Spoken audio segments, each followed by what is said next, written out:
we know we want to get into the marketplace, but what does that mean? How do we do it? And that's actually how I became introduced to Tackle, because in order for us to do that on our own, that was going to be a lot of time, a lot of resources, a lot of dedication. So having Tackle, come in and show us how they could expedite that process, it was a great learning experience. Welcome to Unlock Cloud Go-to-Market, the series where hosts Erin Feiger and Patrick Riley share the essential stages of the cloud GTM maturity model to start, optimize, and grow your company's revenue through the cloud. They've helped countless ISVs tackle the ins and outs of their cloud GTM motion. And in each episode, they're sharing those success stories from the people who have put them into place. Because ultimately, this way of thinking is the future, and the future is now. Hey everybody, and welcome to another episode of Unlock Cloud Go-to-Market. I'm co-host Patrick Riley. And I'm your co-host, Erin Feiger. And today we are going to talk to Connie Dodmead, who's the Senior Director of Tech Alliances at BigID. You're in for a great conversation. We're going to talk a little bit about the channel, something exciting that we haven't really dug into thus far in the podcast. And very timely, Jay McBain from Canalys came out with a prediction that more than 50% of sales via AWS, Microsoft, and Google Cloud marketplaces are actually going to flow through the channel by 2027. So their last prediction, spot on. Tackle's prediction in this space, spot on. In fact, we were actually under that number.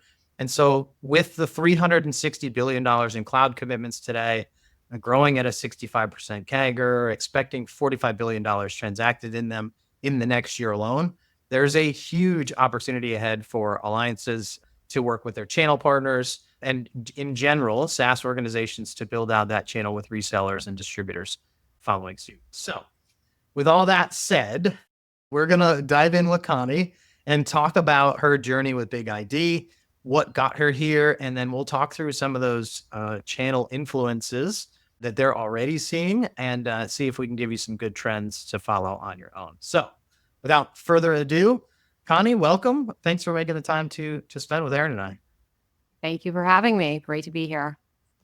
I'm excited for you to share your stories. I'll keep it to the clean ones.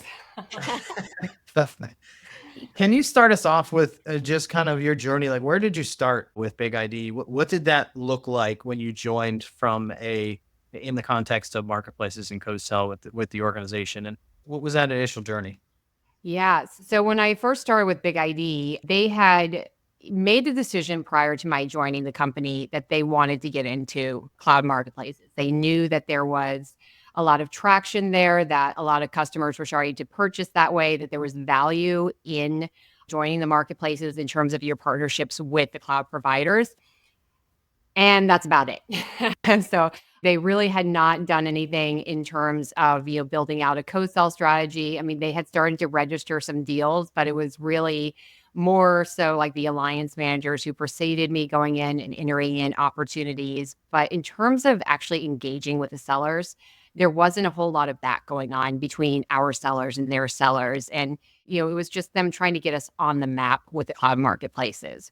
So when I came in, that was my first marching order, was get this up and running and figure out how to make it work. So my first step really was to see, where we were, take a look at our listings. What kind of listings did we have? Were they transactable? They really weren't. I think we had we had 2 transactable offers, but they needed some work. They weren't, really all that, flashy. Not that they necessarily need to be. There was no co-sell motion. There was really nothing talking about like the better together story between us and the cloud providers. So that was our first, mode of operation, was to look and see how can we rework this so that it is a little bit more geared towards the marketplace that they're in. Let's look and see what we have in terms of our existing pipeline and starting to map that to the different cloud providers and getting the operations between a true co-sell motion. And then let's look at also in terms of, our relationship with Tackle. We had Tackle brought on. So that was great because I didn't have to necessarily push hard to get Tackle on board since there was already a relationship there, but we weren't really using tackle very much. So it's like, okay, let's work with them to operationalize this. Let's map out what our operations flow is from the time that a co-sell engagement is sent out to the time the private offer is accepted on the customer end. And so really map that out with our sales operations teams to say, what should this look like? What does it look like today? Let's make sure that we're mapping these new processes to as closely align with our existing processes as possible, because that creates less friction. It's easier for the sales operations team to support it. It's easier for the sellers to understand it. You're not reinventing the wheel. You're adjusting the wheel to fit your bike, as it were. It's nice that you didn't have to go convince people to do it. Like the decision was already made. So you didn't have that to take care of. And you hadn't had any bad behaviors built yet. So you got to kind of start from a clean Yeah. canvas to an extent. Yeah. I will say, while the decision had been made, a lot of the pre-work that would normally go into building out a marketplace strategy had not been done. So it was kind of like, okay, we have our listing out there. Let's see what comes in. But there was no marketing strategy behind it. Like operations, if we had ever gotten an order in, they wouldn't have known what to do with it because there was no process built out of how to handle that. So there was still a lot of the back end work that needed to be done. So it was, just kind of going back and filling in the gaps of what had been missed. Was the product ready though? You didn't have to do a lot of product redesign to get it ready for provisionally deploy. Yeah, fortunately, we were good there, that the product was ready. Now it was activating a customer strategy, bring the customers. Yeah, exactly. But even with the product, making sure that you build in the workflow, because, the marketplace order comes in, the customer gets that notification saying that we are going to reach out to you within the next couple of days to get you, schedule your onboarding or what have you. And where was that going to go? Right. So, it's like you had the front end and you had a way to, submit the orders or accept the orders from the marketplace, but it was all that piping in between there that had not yet actually been established. So really it was just communicating with the different teams internally to make sure that they knew what this marketplace strategy was and what does this mean for them and how do they support it. And that again was where we go back to, well, let's talk about how we do things today. What are BigID's processes today for, when we have an order come in? What happens in Salesforce? How does the team that deploys the solution, how do they get that notification? Do we have that, this process built out to mirror that process so that, again, it's not creating a whole new workflow. It's just seamlessly integrating into the existing workflow. And I love that, it sounds also you kept the customer experience and the customer journey at the center of well, what is it going to be like for our customer? And then also your customer is your own internal folks. So what is this going to look like for our own internal folks to be able to support it? Now, was this your first time kind of managing tech relationships like cloud alliance and strategies? Did you do this at Forcepoint? I did this with Forcepoint as well, but it was a little bit of a different journey there. In that instance, it really was starting from scratch. It was, identifying that, okay, yes, we know we want to get into the marketplace, but what does that mean? How do we do it? And that's actually how I became introduced to Tackle, because in order for us to do that on our own, that was going to be a lot of time, a lot of resources, a lot of dedication that it could be done, but it was going to take time. Our roadmap would have been significantly longer. You're asking people to take more on. So having Tackle, come in and show us how they could expedite that process, how they could reduce the amount of effort that would be placed on our supporting teams, whether that be our product teams, whether that be our operations teams.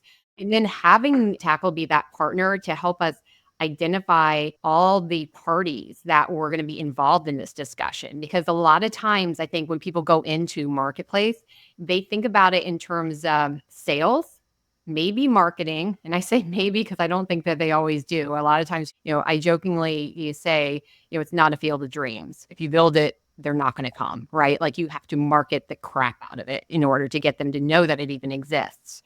But legal, sales operations, there's so many different aspects of this that people don't necessarily consider going in. And you have to have all those teams brought on board, and you have to have them in line, and they all need to be aware of what role they play, including the sales leadership as well, because this is now another route to market for them. But where does it fit in terms of their other routes to market? So, making sure that everybody is just on board, they understand, they have a chance to ask their questions. That was where we started with Forcepoint, was just, bringing on the stakeholders. And then from there, I mean, it was quite an experience, even, just going through like the pricing review models, because again, we already had, our pricing review, strategy for our direct sales. We had it for our distributors. We had it for our channel sales. All that's mapped out. And now we're adding in yet another potential layer. So what does this mean if we go direct with marketplace? What does this mean if we have a channel partner in there? How are we going to handle those countries that require distributors? So these are all things that needed to be ironed through. And some of this, I mean, I'll be perfectly honest, some of it came out of left field for me as well, until I'm in these meetings and getting asked these questions. So it was a great learning experience. This brings me to a good transition. You've hired Tackle. You set the foundations internally for success. You started building out those processes and the direction. But in parallel, and you just mentioned, you're building out a channel strategy. And now this channel strategy has another potential route to market. Given your experiences both with Forcepoint and then now at BigID, what did the approaches look like to partnering with these different channels? How did those differ? And kind of what lessons do you carry forward there? So very different companies, very different products. So with Forcepoint, they had a really robust existing channel already in place. And so there was concern about how is this going to affect our existing channel strategy? We don't want to, hurt our existing relationships by bringing on Marketplace and making them feel like they're competing against Marketplace. With BigID, it was a little bit of a different situation. When BigID went to market, they initially started with the GSIs and the consulting partners, which makes complete sense given the space that we're in, being all around, compliance and privacy and data protection. It made sense for us to start with those types of partner organizations. We had some reseller relationships. It was a growing area, but that was kind of coming into play at around the same time the marketplaces were. So for, those first probably 6 to 12 months, there wasn't a whole lot of competition there. However, when they did start to invest more heavily in building out an actual channel and reseller strategy, focusing less, well, that's not really an accurate way of saying it. I wouldn't say that they were focusing less on the GSIs, but starting to incorporate more of those boutique integrators, as well as the VARs and the resellers. Then that did start to create some friction with our channel marketplace strategy, because you had, the margin that's got to be given to the resellers. And then you now have also on top of that, these cloud marketplace fees. And so that created some, potential friction right there, because at the end of the day, we're a young company. We're really looking at optimizing that revenue. So you find yourself in that situation where you have to say, does it make sense for me to drive this opportunity through the marketplace? And if so, which one, given that I'm now going to have to give away extra points to do so? That's a good point. Around your channel strategy, and you already have kind of the points and the margins figured out. And now you're modifying that route to market, and you have to think about that. So when you're kind of moving a really channel heavy organization towards marketplace transactions, what were some of the other key considerations and aha moments that you were like, oh, I didn't think of that you were like, okay, I'll have to remember that for like the next channel partner or maybe the next company you go to try and help with their cloud strategy? Well, I will say, and this again is difficult for a lot of companies, and I think sometimes you have to evolve to get there. If you can make your comp strategy channel neutral, that's the best place, right? Because now you're taking away that natural, inclination to maximize the revenue, which is not to say that that's a bad thing, but you also want your sellers to be doing what's best for the customer or what's going to be best for the company. And sometimes that means taking a few extra points off, which is why we have resellers, right? That's why we seed the channel. Sometimes you find yourselves when you're launching a channel strategy, you're giving deals to resellers who they're just pushing paper. But you do that because you're looking to build the relationship, and that is going to return give you returns in the future. So it's a good strategy. It's something that's worth doing so long as you get those returns. And if they don't come to the table, well, then you move on to somebody else. It's the same thing with the marketplace, right? You have to make that same investment, but it can be again a little bit harder to do that if you're not comp neutral on the marketplace transactions. But there again, that takes some time to bring the team around to be looking at that. We did have a spiff in place, and that was great when we had that spiff in place. But we're very, very focused on the revenue, so I'm hoping that we can get it back. If you can get to comp neutral, that's ideal, right? Because now instead of focusing on what's going to be my quota retirement, you're focused on what's going to be best for the business, what's going to be best for this customer. And there are definitely advantages to going through the marketplace from a customer perspective in terms of being able to draw down on their spend commitments in a market like we have right now, where a lot of customers are looking to do more with less. If they are able to, repurpose some of those dollars to draw down and buy third-party, software, that's a big value. And we've definitely seen that with customers. But it can also help speed up the transaction as well. So sometimes those few extra points, it's worth it if it means I'm getting this deal done this month or this quarter, as opposed to next month or next quarter. Sometimes I've got to learn it really well, and then I've got to go teach my channel partner. Or a lot of times I find myself teaching Microsoft people this is actually how it works inside of your own systems and tools and programs. That was one of my aha moments of if I've learned it, I thought everybody else learned it. And then I found myself teaching everybody involved in order for all boats to rise and us to move faster together. Needing to teach the channel partners was not necessarily as much of a surprise because in some cases, this ability to support 3-tier offers, having BigID plus a channel partner and the marketplace, being able to support that momentum between a channel partner, BigID and the marketplace, that's new for a lot of the cloud partners. But what was surprising was having to educate the cloud sellers on their own marketplaces. Before we were in all 3 marketplaces, we had at least bring your own license offerings in all the marketplaces, and having to explain what that was to a cloud seller and why, nope, that's actually not going to draw down on your customer's spend, or that's not going to count towards your quota retirement because it's a bring your own license, which means the license has been purchased outside. That was surprising, is the amount of education that went into just talking with the cloud sellers. Well, you could be SaaS running in a customer's tenant, or you could be SaaS running in the partner's tenant, and then you could buy that from us, or you could buy BYOL license. It's all these little pieces, and you had to start to really explain it. I will see your break it out. multi-cloud SaaS and raise you a hybrid, because we can also run on-prem with a separate license that can talk back to the SaaS. So, it can get quite complex. Yeah. Yeah. Hence, a good architectural diagram is so important. So Connie, you all mentioned, and we talked before around how BigID went from 25% of their business, or 25% of the business through the channel, to now being somewhere over 50%. We know that didn't just happen organically because everybody woke up happy that day. You just highlighted the need to educate the sellers, both yours and the cloud sellers. But I imagine you also needed to do that with your channel sales orgs.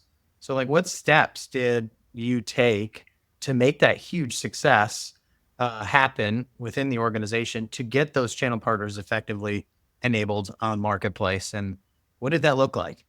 Really was identifying the right teams within the channel partners. And this is something that I think anybody who's new to marketplace, but particularly new to working with channel partners in the marketplace, a lot of these partners have specific teams within that partner organization that focus on the marketplace.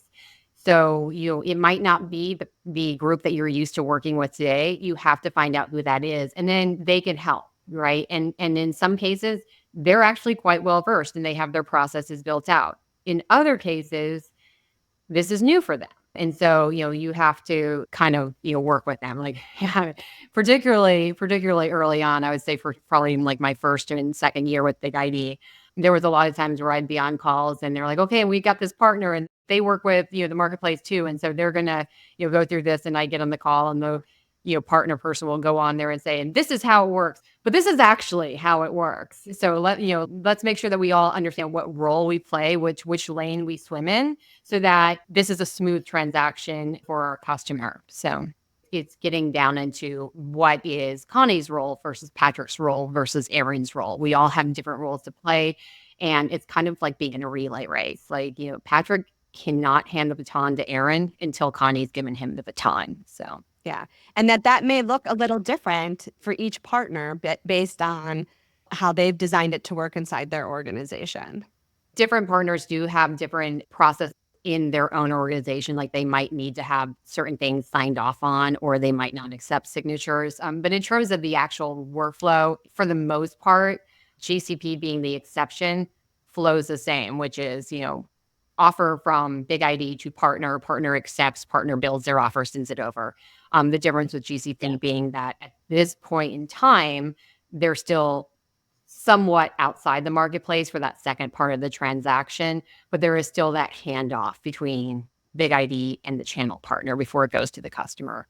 But to your point, different partners do have internal differences in terms of how they handle this. And I would say this actually goes for the ISVs as well, right? For instance, on our side, we do not accept the e-signatures, right? So we still want to have the MSA. If we're negotiating an MSA with a customer, we still want to have those hard signatures before we will kick off the sales process through marketplace.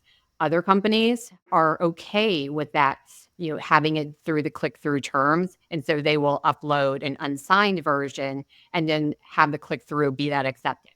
So that's going to vary from ISV to ISV. It will also vary from customer to customer, because I have had customers where they have said upfront, okay, we're going to go through the marketplace, but you need to know that we have to have wet signatures before we can do anything in the marketplace. And like, that works. That's actually our process as well, but it's not everybody's process. I think what you're getting at, though, and we heard this from Brittany as well on a previous podcast, is like, it's so important to spend the time understanding the details. And when there are different decision points, like, it's all the same process, but there are different yes or no answers, right, to some of those steps. And making sure you clearly understand them and you have those conversations so that you can build the right experience and have, a smooth experience transacting in the marketplace based on how all parties need to do their role in that experience. And that it'll be different sometimes per customer, per partner, right? Based on each person's piece. Yeah. And this is where planning comes into place, right? Because going back to the whole conversation around, okay, now we're going to be giving additional points for the marketplace. Well, the number of times that I have been brought into this conversation after the pricing has been given to the customer, pricing has already been negotiated with the partner, and then all of a sudden the customer says, we want this to go through AWS, or we want this to go through Azure or GCP, whichever marketplace it might be. And now the sales reps are like, what do I do with this, right? Like, now I have to figure out, who's going to take the hit and the points. Are we going to share it? Like, do we have to do it in the marketplace? Can we talk them out of this? And it's because of poor planning, right? So, having that conversation with your customer up front to say, do you like to leverage the marketplace? And if so, which one? That can be incredibly valuable. But also, connecting with the cloud providers. And this is where I will say the Tackle Prospect tool is a freaking godsend, right? Being able to run this report and say, oh, they have a high propensity to buy on these two marketplaces, but pretty low on this third one. Yeah, maybe we should reach out to those cloud sellers. One of the first questions you should be asking those cloud providers is, how frequently are they buying through the marketplace? Are there particular procurement people that you're typically working with? They may think they've checked all the boxes, and then they find out last minute, oh, by the way, we have to raise an internal PO, or you know what, we like to have separate accounts for every ISV vendor we bring on. So we need to spin up a new account. Like, it's not just your internal processes. It's not just the partner's internal processes, but you need to understand the customer's internal process. They don't always. And let me tell you, if you do not learn that up front, it will drag on for potentially weeks. Those two questions that Connie's like dropped there are so key, which is like, when you get connected to your cloud counterpart, ask them, how frequently is your customer currently buying through the marketplace? Because that'll help you understand how well versed they are, and which procurement team do you see kind of handling their marketplace? Because that might also point you to somebody you don't have a relationship yet in that account that you're going to really want to work with, so that you can start to understand the customer's process. There's a third party here that we have to also include in this experience, which is the most important party, the customer. It doesn't work if they don't have their processes down. So Connie, we know there's constant changes with adding of MPO, CPPO, all of the channel procurement vehicles within the marketplace. And so right now there's not like really one right future-proof way to do everything. But if I'm a new ISV, I'm a new tech alliances lead, I'm asked to go like put together and build out my strategy for the channel. I'm trying to build out a plan that scales to not only enable them for discovery, so we don't end up in the situation you mentioned, but also so that they understand the procurement process. Like, is that on me as the alliances lead of the ISV? Is that something that the marketplace should be doing? Is that the distributor's responsibility, the partner? Like, who should own that? And like, is it reasonable to expect that you have to do everything? What do you think about that? So I kind of look at those as two questions, like, who owns it and who does it? And I would say that marketplace is a team sport. Who owns it? Yeah, I own it, right? Like, it is my responsibility to understand this flow and to help guide the other teams. Do I do everything? No, that's not scalable, right? But, I do need to help guide them on how we're going to do everything and know where to go if we do come up with one of these situations that for whatever reason we hadn't thought of. So if I was new, I would suggest I remember when I very first started building out my marketplace strategy with Tackle, my CSM who was assigned to me at the time, he gave the advice that don't build for perfect, right? Just build for simple. And then, as you go, you can make adjustments to fit what reality is, right? Because we all have this idea of what perfect looks like. But what you might find as you start to get some of these offers under your belt and some of these transactions, and you start to delve into CPPOs and PPOs and all these other PPOs, is that what you thought was reality, what you thought would be a great idea, would help save time, actually doesn't. So, just baby step it in, just, wade into it slowly. And then as you get more experience in your belt, that's when you can start to lock in, hard strategies. But you're going to learn a lot just, getting your feet wet, because it's not going to be the same for everybody. My experience is not necessarily going to be another ISV's experience, because our products are different and our companies are different and our strategies are different. So you want to be able to pivot if you need to easily. So just don't build it out soup to nuts and have it locked in. Have some flexibility in there. And then once you get a little more experience, then you can start to, batten down the hatches, as it were, and make more hard, firm rules. It's easier if you have some support from like the enablement team, if you have one, or your sales team, because you're having to go literally change how people are selling and reframe their sales methodology or re-educate them on how to implement MedPick to ask those marketplace questions and ask those reseller questions early. Yeah, it's And I wouldn't even say it's changing. I would say it's tweaking. We're adding some more things in there. Yeah, you're adding in is marketplace part of it. Some customers today, because the market is changing, right? Like we've had a number of customers, where before they have even engaged with us, I get the question from the sales team, "Hey, Connie, can we go through XYZ marketplace? Can we support that?" Yes, we can. Okay, good, because we can't even start this process with this customer if they can't purchase that way, because they have their own processes. They have their own reasons, whether it be just a preferred procurement method or whether it be, spend that they're trying to draw down on. But, it is becoming more of a standard question that we're actually getting from customers. So I would, argue that it's not really that we're adding on too much to the sales cycle as much as it's just a clarifying question that we should be asking anyway. I like that. A clarifying question. So at BigID, you have a pretty robust channel strategy. What type of channel partners, like have you grouped them into different types of partners? Are you integrating marketplace into all of them? Or did you start with one area and then move to a different group of channel partners? Like tell us a little bit about the makeup of your channel strategy. So as I mentioned earlier, we started off with like the GSI and consultancy partners. And even within that strategy, we use them, we sell to large enterprise customers, right? So when they do a BigID deployment, this can oftentimes be very large, complex deployments that require professional services and sometimes even require ongoing, management of the solution. So that's why we started with GSIs. And in many cases, the GSIs, that's their piece of it, right? Like we're not so much interested in the reselling of the software, though some of them do, but they are very much interested in how that software helps them to accomplish the overall strategy that they've worked to develop with the customer, and then they implement it and sometimes even maintain it ongoing.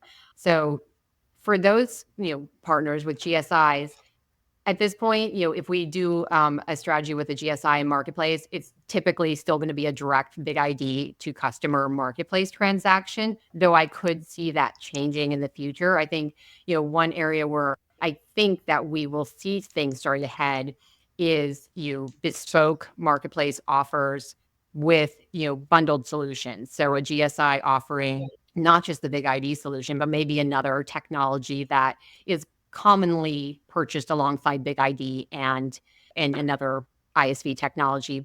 And then the GSI is piecing it all together for the customer to give them that robust, governance and security strategy for their cloud data. Outside of that, the place where we see the most traction right now and where we tend to focus the most with the resellers right now or the partners right now really is the resellers, where we have the value added resellers. We're just the pure play resellers, and that's because they too are looking to partner more with these different cloud providers.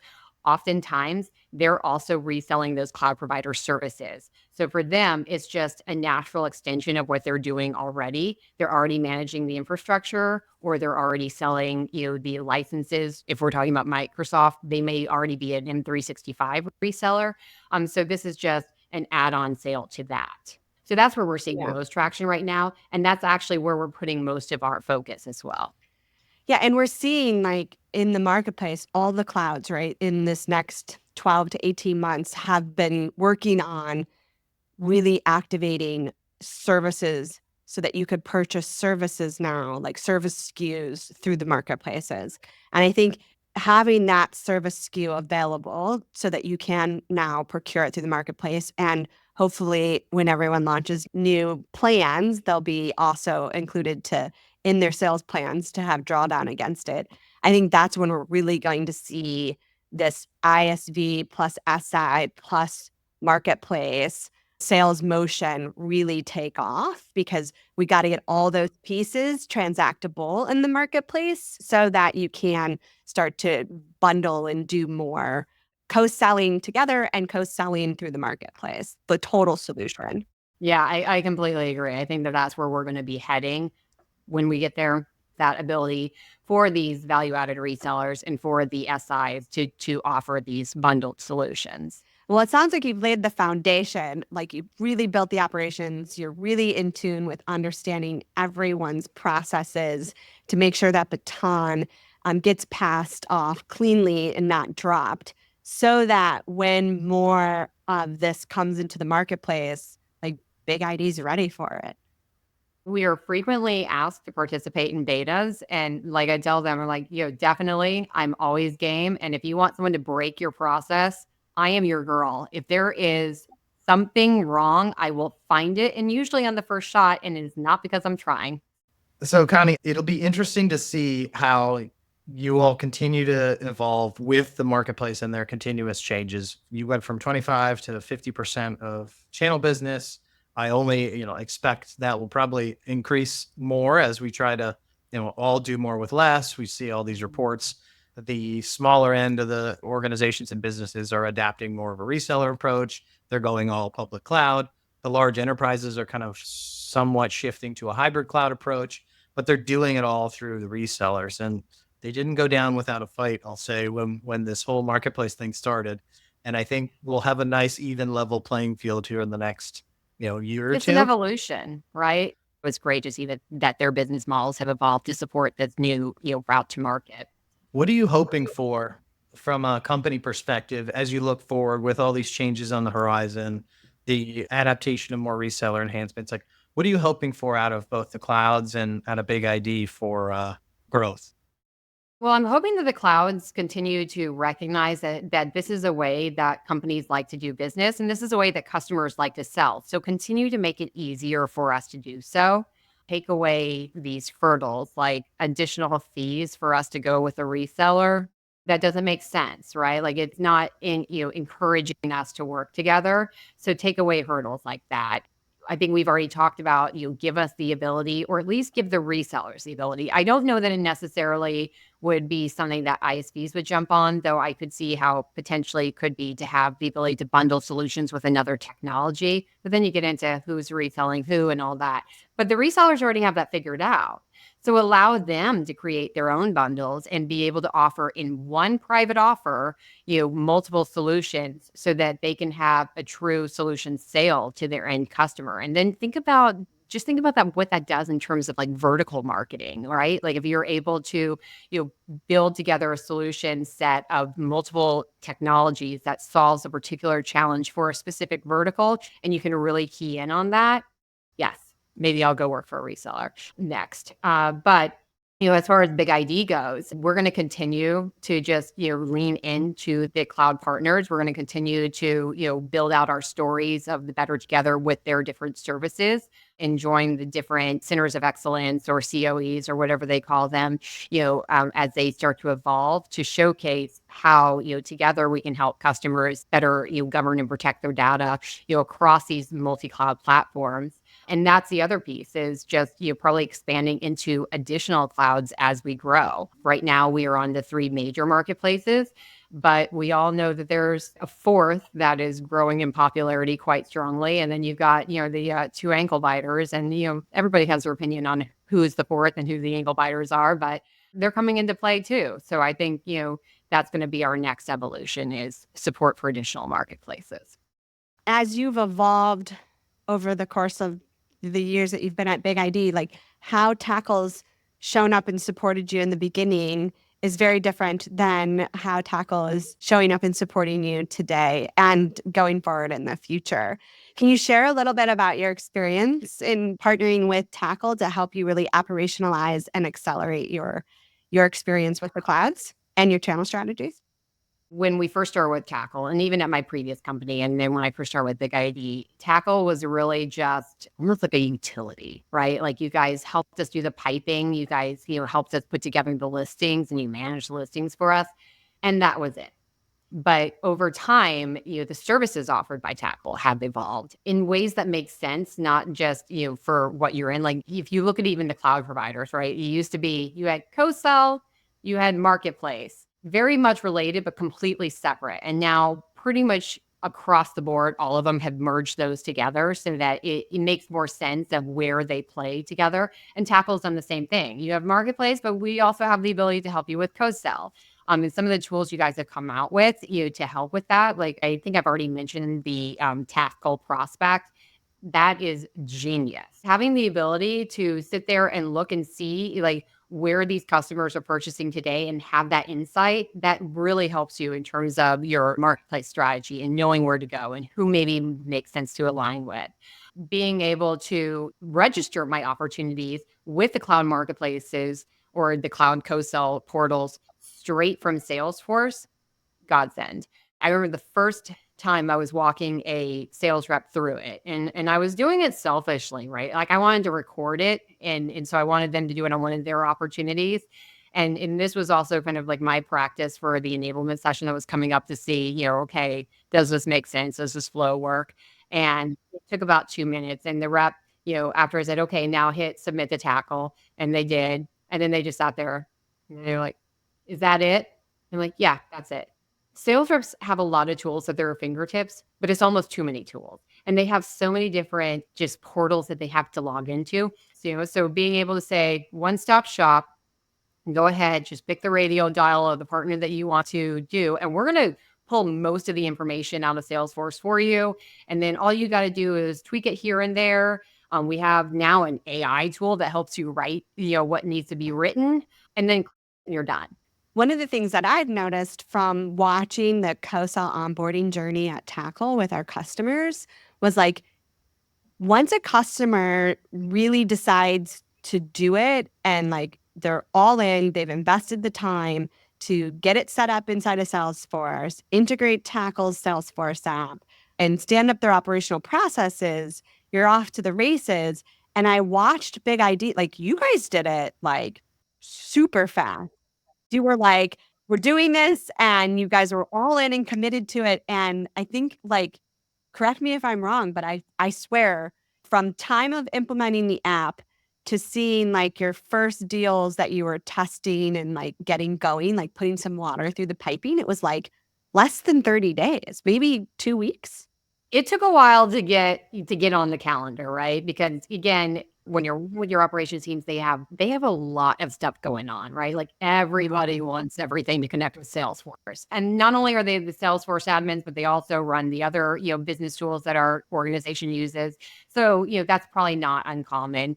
Depending on the size of your company, it might be the same team that's doing Salesforce as well as all these other tools. So getting on their calendars can sometimes be a challenge. Fortunately, I'm very pushy. So we were able to get through that and had the call with them and, walked them through everything. And they're like, okay, well, we'll probably be able to get around to testing this in the sandbox in the next, 3 or 4 weeks. But really, we probably shouldn't look to push this out until, Q1. Our Q1 being February. This conversation was happening, I want to say in September. That doesn't sound unreasonable. We want to make sure we have time to test it. We want to make sure all the mapping goes through correctly. 2 days later, maybe 3, but I think it was 2 days later, I get a call. Are you available to do some testing? Yes, sure. Did the testing. Okay. So, yeah, if you're good, we can push it through to production. Hopefully now. Yeah. Yeah. Yeah. And so we did, it was crazy. It was crazy how fast it was. And it's been that way ever since. Even when we did the most recent update, where we actually had to, do some remapping. Again, it was super fast. It literally just took maybe an hour on the phone, and then we were done and we're off to the races. Well, it sounds like it's now part of like the tech stack inside of BigID. It's like Tackle platform, being able to support your cloud operations is an item that's necessary in your tech stack in order for you guys to really, go to market in the ways you're trying to go to market. Yeah, no, absolutely. Awesome. Okay, so this is a really great conversation. We got to wrap this up. Connie, do you have any kind of like final insights and advice speaking to someone who might be new to doing this or is just stuck, or they're like, hey, we now need to go figure out a channel strategy? What advice do you have for someone listening? We make this sound really easy, and it's not, right? Like, so this is where I'm going to go back to my marketplace is not a field of dreams. It's not, if you build it, they will come. There is work that has to be done. It takes work. It does. There is effort that has to go in. But like anything else in life, you're going to get out of it what you put into it. But definitely know that you're going to have to put some effort into it, and you're going to have to be persistent, particularly working with the cloud provider sales teams, because we are just one of thousands of partners. So you need to, keep on top of it. This is not a thing that you as an alliance manager is going to be able to do on your own. So, you've got to bring your teams along, engage with the sellers, try to get in front of them, work with your, cloud partners and your PDMs to get field enablement sessions, to show up at the events, have your sales team show up at the events. That's one thing that can be very insightful even for your sellers, because oftentimes their customers are presenting at these different events and how they're using these platforms and these different services, and that can be eye-opening and open up opportunities for them. I mentioned this on your cloud summit, that one of the happiest moments was when I got to tell my CFO and my finance team that we were about to receive that month in disbursements from the cloud marketplaces more than we sold in our first year, just 1 month. It does have that kind of like snowball effect, and it builds and it builds and it builds, but you have to put in the effort.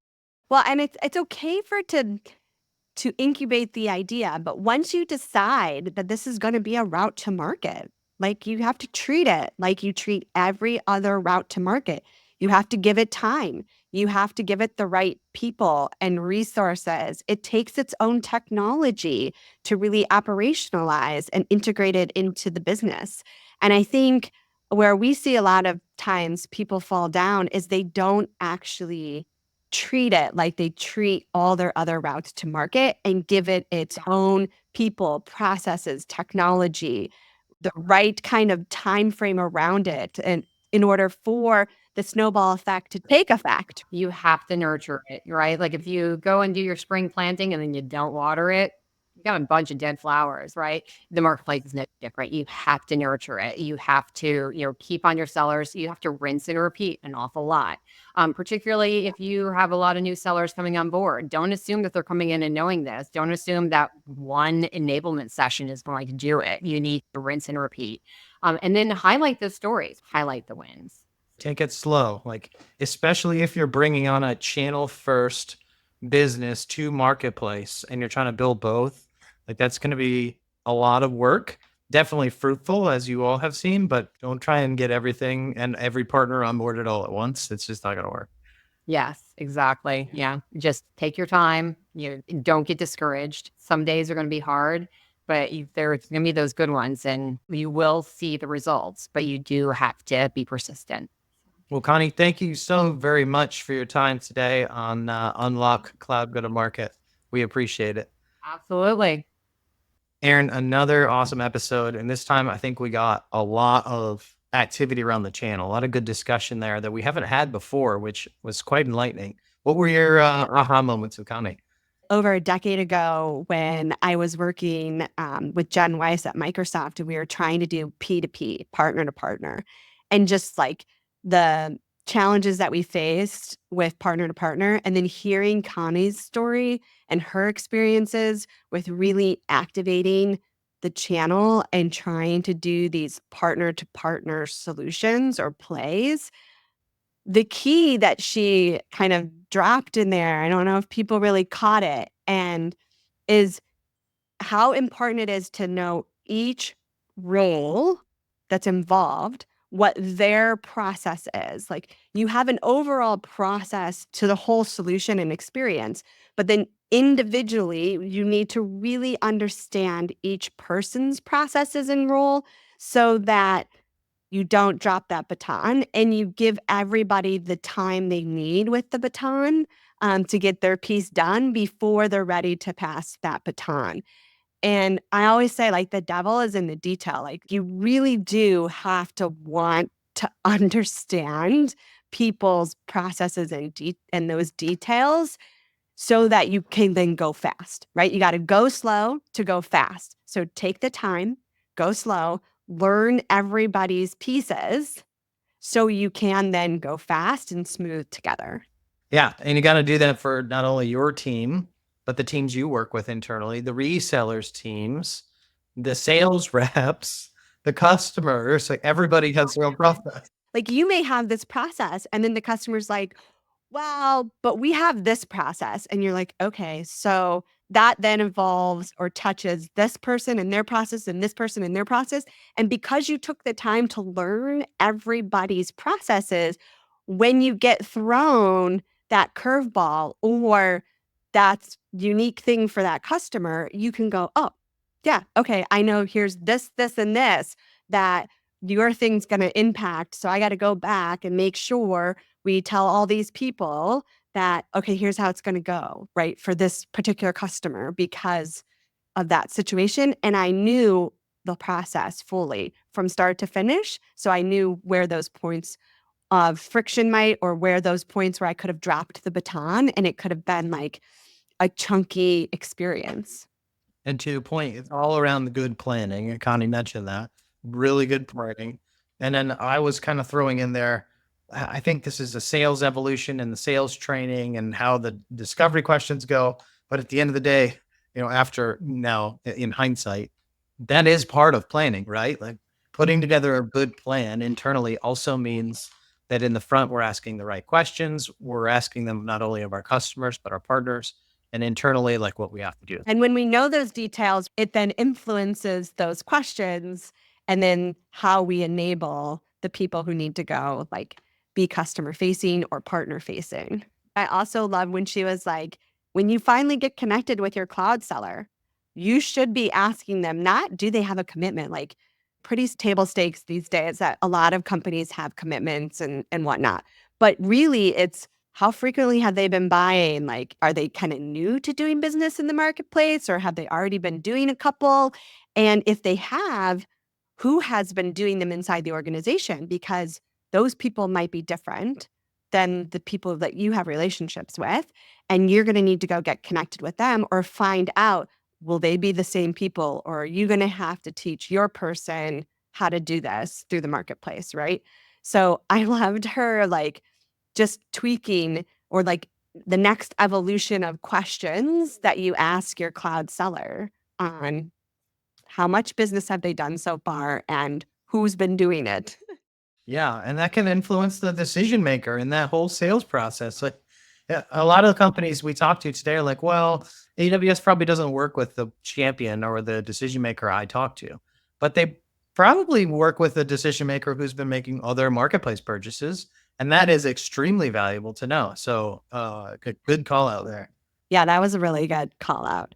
And then I love that, she continues to keep, as she's building out her channel strategy, they're really continuing to keep the customer experience at the center and like all the people who are going to touch the customer and then making sure that the customer has the best experience possible. Like, how do we do that?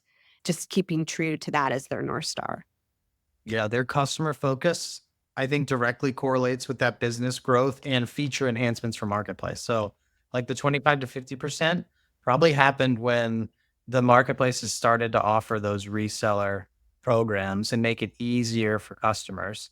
She mentioned their betas and what have you. So they're not going to just apply whatever's new and throw their customers into it. No, they're testing these to make sure it meets their requirements for what is a good experience for their customer. And that is really cool. So I fully expect to see, as these clouds continue to evolve their reseller and distribution routes to market through the marketplace, BigID, as those evolve, will continue to grow that percentage through the channel. That's cool.